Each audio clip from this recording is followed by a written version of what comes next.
some of these guys. Were you a little bitter on draft day?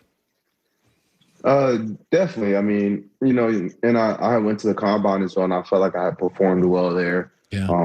I outperformed some of the guys that was taken before me, but you just kind of use that as fuel to the fire. You were already underrated in college, so you don't have the name coming out as some of those guys do. So you just continue to put your head down, work, and meet them at the top. Yeah, I love stories like yours. Now, you're a free agent, and it's weird. Green Bay would rather keep you, obviously. But you know what it is. It's a salary cap. It's not like baseball where there's no salary cap. There's a cap, and Aaron makes a lot of money, and Devontae's going to make a lot of money. And it's not a matter of they don't like you. It's like, okay, how many of our stars can we keep? If the Packers decided, okay, we got to move off Aaron, how would it land for you? Would you be hurt? How would you feel about that? I would understand, it's a business. So I would understand that and, thank them for giving me the opportunity. And then just go back to work and be ready to play wherever that may be. I've learned a lot from a lot of the guys in the locker room. I've got to play along some of the best players in the league, but not only the best players in the league, but better men off the field. So I think that's special and that's important. And I thank them for that. What's your relationship like with Aaron Rodgers? He seems to love you. He trusts you. What's it like? What was it like the first day you showed up? It was like, wow, this is Aaron Rodgers. I'm in the same locker room as him. But it was a lot of fun. He's helped me become the player that I am today. Just helping me develop as a receiver, even on just different plays, like in protection, just studying different things like that. And so it's the things behind the scenes that nobody gets to see, where he helps you out. And like I said, I can't thank him enough for helping me become the player that I am. Listen, it stinks to lose a playoff game, but it happens. It's the reality of it. You're playing good teams. I mean, Drew Brees lost. Big Ben lost. It happens. I mean, Lamar Jackson's lost. A couple years ago, Mahomes lost in New England. It happens. You lose. With your loss, there was some controversy about you guys didn't go for it late in the game with a couple minutes left. And it's a play call. It happens. Were you, though, as a player, a little bit surprised because you're kind of known as an offensive team more than a defensive team? Were you sitting there thinking, wow, okay, all right, we're going to go for a field goal? Were you surprised at all? I was surprised. All season we had went for it on fourth down once we got probably past the plus 35 or plus 40. But I don't disagree with the call because it gave us a chance to stay in the game and gave us a chance to win and just put on our defense. But at the end of the day, no, I don't disagree with the call, but I was a little surprised. Okay, when the Packers drafted Jordan Love, Aaron was honest about it. It's kind of fuel to the fire. It's like, you think I'm done? I'm going to show you I'm not done. The Packers went out in the second round, and they drafted a running back, A.J. Dillon. Was a little bit of you thinking, oh, you're going to move off me already. Oh, you got to bring another running back in second round. Did you at least think about that?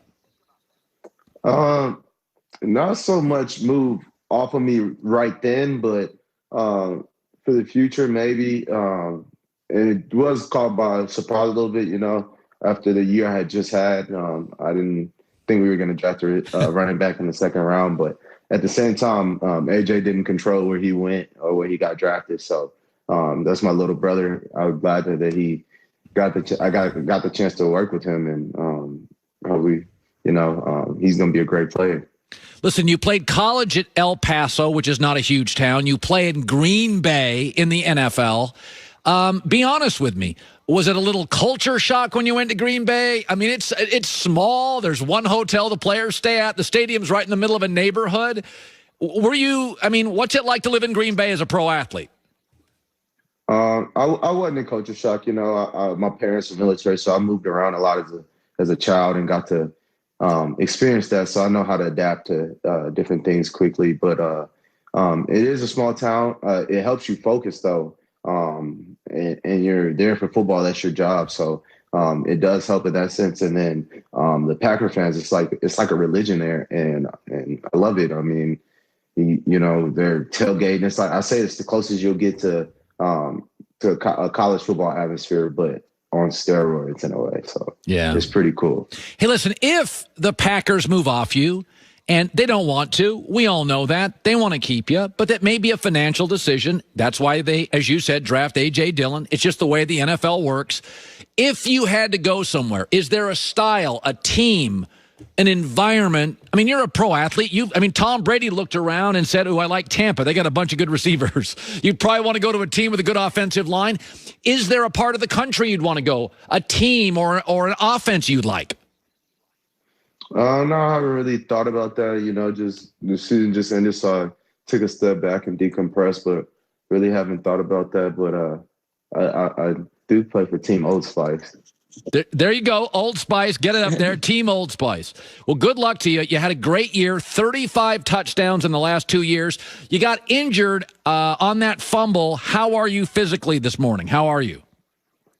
I'm doing a lot better. Still a little sore, but getting through it, just let my body heal back up and then going to get back to work, but I'm all right. I'll be good. Just going to add fuel to the fire and make me hungry, and I'll be back 10 times better. So I'm excited for next year, and it's going to be a good one.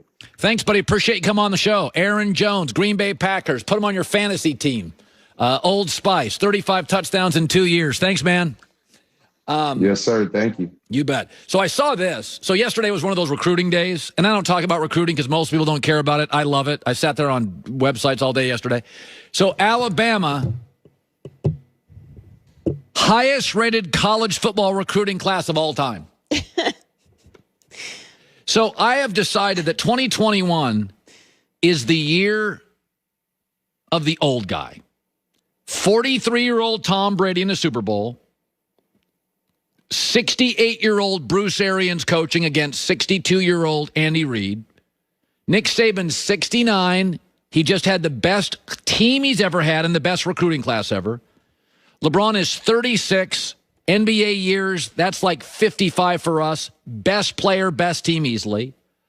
The Beatles were the #1 selling rock band in America last year, and Joe Biden is the oldest president ever elected. None of them are new. None of them are cool. None of them are lit. None of them are fresh. But never forget that longevity is part of great, and sustained success is part of great. The Bachelor is in its 25th season. Survivor is in season 40. They are two of the top shows. Everybody's trying to be new and hip and cool and lit, and it's the year of the old guy. What makes great isn't a moment. What makes great isn't a game. What makes great isn't a season.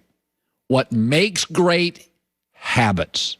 Do you have winning, successful habits? Do you get up early? Do you underpromise? Do you overdeliver? Are you focused? Are you committed? Do you take care of your mind? Do you take care of your body? Everybody's trying to tell me how cool they are. Cool doesn't last because there's something cooler every 15 minutes. Traits last. And Nick Saban's got a lot of winning traits. 69, had his best team ever, had the best recruiting class ever. He's almost 70. It's insane. Cremo Barber Grade products designed to soothe and relieve that beard itch. I use it every morning. Amazon has it. So does CremoCompany.com, CREMO. Their stuff is really good. Greg Cosell breaking down the Super Bowl next.